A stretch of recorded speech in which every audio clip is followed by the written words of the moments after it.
Is this just the beginning for Sttk, and is this a ticker which we will be heading all the way upwards of the $2 levels in this week and in the upcoming weeks, or is this a ticker we should be locking our profits from and running away from? What's up, trading friends? In today's video, we're discussing Sttk under 3 different lenses: the why, the what, the where. Now, the why, we're going to be doing a catalyst breakdown. The what, we're going to be doing some stock analysis, and the where, I'm going to be telling you guys where to get in, where to get out. So without further ado, let's get breaking down why is this ticker running the way it's running anyways, because in order to be able to predict the future, we first need to understand the past. So what is causing this ticker to run? Is there any longevity to this move? Is this a move that is actually fundamentally good, or is this just some hype? Okay, so let's get cooking. So when it comes to Sttk, guys, this is a company which today announced that they've gone ahead and they have had a $103 million private placement. Now it says that aggregate net proceeds of expected to fund through multiple phase 2 clinical trials, including inflammatory bowel disease, and potentially another autoimmune disease. Okay, pro forma cash and cash equivalents of the aggregate producing into the fund operations into 2029. So this sounds pretty good, right? Now this sounds pretty good. Why does it sound pretty good? This sounds pretty good because it sounds like they're not going to be selling any more shares until 2029. However, in the meantime, they will be selling shares. They will be selling, in fact, 86-cent shares. That's how much they're selling their common stock, right? The purchase price for each share of the common stock accompanying warrant is 0.86, with the accompanying warrant having an exercise price of $1.08, provided the purchase price for each pre-funded accompanying warrant is 0.86, with the pre-funded warrants having a exercise price of right? So this is, it means it's not really set in stone yet, right? It's obviously not 0.001%, okay? So this just means that they haven't yet figured out at what price they're going to be selling the upcoming shares. So, you know, this is actually a pretty big dilution, right? This is a pretty big dilution, especially considering we don't know how much these warrants are going to be priced at yet, right? Now, here's the thing though, right? Is that right now, I think that, you know, people are just reading the headlines and they're not really understanding that, hey, the investors are going to be the ones that are paying up this $103 million, right? By selling their own, by giving up equity in the company, okay? So the company's selling equity in the company, right? That makes your percentage of ownership in the company worth less. That's all that means, okay? And they're valuing the company at 86 cents-ish per share. So for you guys to go ahead and pick up some shares at around like $1, to me, that's a little bit crazy. Now, does that mean that it's all done and it's over? No. But I'm just talking about regarding the catalysts right now, okay? So for me, when it comes to the catalyst, this is honestly a okay catalyst, right? Because it's a double-edged sword, right? From one hand, they're saying, hey, we're not going to be raising money until 2029. From the other hand, they're saying, hey, we're raising a shit ton until then. Okay, so it's really interesting. Now, let's talk about volatility of the ticker, right? So the company does have a sub 50 million market cap, making it extremely volatile. We're going to put the volatility as amazing. The next thing which we're going to look at is going to be the company's cash holdings. So when it comes to cash holdings, the company does have pretty solid cash holdings with 35 months of cash left on hand, right? And that's pretty good. Every quarter they burn 12 mil, and right now they have approximately $141 million in the bank. Okay, so that's pretty solid. Okay, that's pretty good cash holding. So we're gonna put that as good. Now, the next thing which we're gonna look at is gonna be institutional ownership. Institutional ownership sitting at 30%. 30% institutional ownership. That's solid as well. You know what? We're gonna go over here.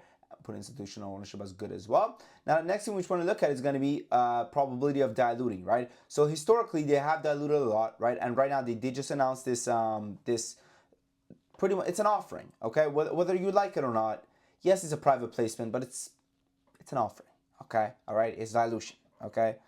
Again, it's adding shares, maybe not right now, maybe not tomorrow, but eventually you will, and eventually you will feel the wrath of dilution, okay? So for that reason, we're gonna go ahead and we're gonna put the dilution factor as pretty bad, okay? Pretty bad. Now, let's talk about short interest. How are the shorts acting? The short interest is up 720%. Ouch, that is not good, right? As we know, shorts add to their position when they sense weakness in the stock. So if a short is adding to their position, that means that more likely than not, they believe that there's a lot more downside given to the ticker, okay? So there's that. Now, what I want you guys to understand is that this is a ticker that, you know, I did want to take multiple trades on it today, honestly, but it ended up not holding the dollar level. And it broke my heart. It broke my heart that it didn't hold the dollar level, but it is what it is, right? That's just part of the game. And it's perfectly fine. I do think that this bounced from, you know, 97, 96-ish. If we played 101 till like 107, 108, or 109, that would have been a good play. But, you know, I did miss out on it. And it's just, it is what it is. And then once it came down, it broke this 93 cent. And then I wasn't sure if it was going to hold 90 cents. and then when it came back down, tested 90 cents, I just lost all trust. Okay, after it broke this swing low over here at 93, I had just lost all trust in this move. Okay, and seeing it close at right now, it's sitting at 95 cents ish. That's really not a good look. Okay, that's really not a good look. You do want this ticker to be closing above a buck, right? Now it's not the end all be all, and I do see it potentially retesting this 106 to 113 ish, but I doubt it's going to get above 121. Okay, so for me, I would look to cut my losses closer to 1 or a little bit above 1, like 102, 103 ish. That's where I would go ahead and cut my losses. And as of right now, I wouldn't take this position as a swing trade or a multi-day hold. Okay, personally, I wouldn't do it. Remember, I'm a very conservative trader. Okay, I trade my style, you trade yours, right? And I'm just telling you what I would do. And you know, my conservativeness is it pays off, right? That's why I have an 82% win rate, right? After 500 freaking trades later, I have an 82% win rate, right? It's because you know, I'm able to look at a position and say, no, this is not a perfect trade. Okay, I'm walking away, right? Month of July, so far, month of July rather, we've only had 2 red days. Month of June, we only had 1 red day.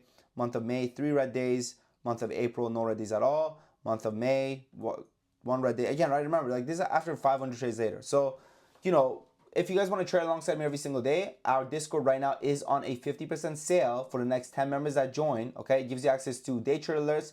It gives you access to our swing alerts. We already have over 400 members coming back month after month. It comes with a 7-day free trial, guys, and a 30 days money back guarantee. And you know, I think checking it out for the first 7 days does make a lot of sense, if you ask me. Right, literally 1 more day with trading shot. Thanks a lot, by the way. I made a killing over here. Even though he's playing small size, he's still making a lot of money on it. 30%, 12%, 10%, 47%. Thank you, Sean, for turning my red days in the green. Sean is one of the mentors in the community, of course. Him's been killing on a 7-day free trial. It goes low, so I'm sold, right? 21% on the day on his portfolio. 126 bucks on the day. All this is literally yesterday, right? $126 on the day, all from Swing. Shout out to Sam for telling us about a dip. And good stuff overall, man. Again, there's a reason why people keep coming back, and that's because they're making money, okay? And that's the reason I want you to come back. I want you to come back only if you're making money, only if you're seeing what you like. So try it out for the first 7 days, see if you like it. If you like it, come back for more. If you don't, leave and never ever come back again. Anyways, my friends, remember, don't give up, don't quit, because 90% of traders are unprofitable. 90% of traders just quit before they become profitable. I believe in you, believe in yourself. Thank you for watching. Your boy Sam from Top Academy.